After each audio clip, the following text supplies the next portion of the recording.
ले हमारी स्टार भाई साहब आगू आवा लो आगू आ जाओ सर थोड़ा अरे भाई हमारे नीलेश भाई के नया सेटअप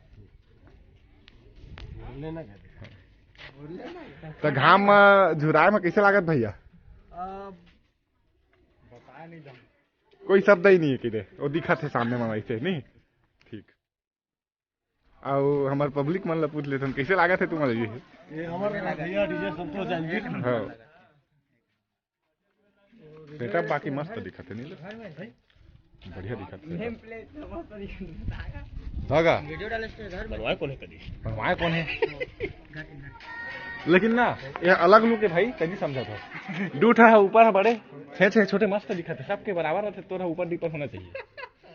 इनका देखा था डीजे नीलस भैया एटी देखा ना का हाँ ठीक है चल चल अब चालू कर